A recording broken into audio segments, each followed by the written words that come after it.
Ukhrul District ki manung channa laiba Hunfung Amasung Hunpung Khul anigi marakta lamgi wahodagi erang thokhiba matamda masing yamlaba meeyamna Ukhrul Police Station da Thomjinduna Nongmei Amasung Nongmei Maru kaya Lakhre. Ukhrul Police tagi fangba paugi matung inna Thawaijaw Hunpung Youth Student Organization THYH onisinduna ngarang ayuk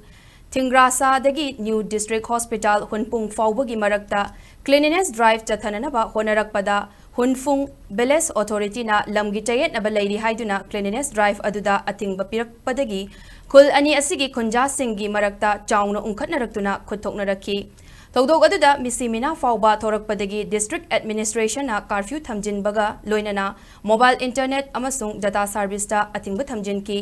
curfew thamle haiduna miyamda Publicity chatlingaida ayuk pong mapan makai tarakpa matamda masing yamlaba miyamna Ukhrul Police Station da thomjilaktuna Nongmei Amasung Nongmei Maru sing lakibani haidi miyam aduna lakiba Nongmei singi manungda carbine ani stand gun ama insas rifle taruk 9mm ki pistol nipan SLR ama amasung AK-47 rifles ahum yauri masigi matakta miyam aduna carbine gi maru chaniyankai AK rifle gi maru chambarfu insas rifle ki maru chahumnifu 9mm pistol ki maru chani amasung SLR ki maru tarasu pukre hairi todogadu ki matangda Ukhrul Police na case ama lokatuna thijinba hokre haujikmaki oinadi Nongmei Amasung Nongmei Maru sing recover tawbagi paudi laitri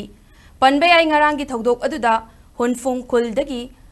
Railengung Hongre Amasung Silas Jingkhai yauna tarukshuba MR gi personal Lunghar Khul dagi Warren mi Thumra hairiba miyoi ahum asi laikidabaga loinana kaya amana asok apan nangkibani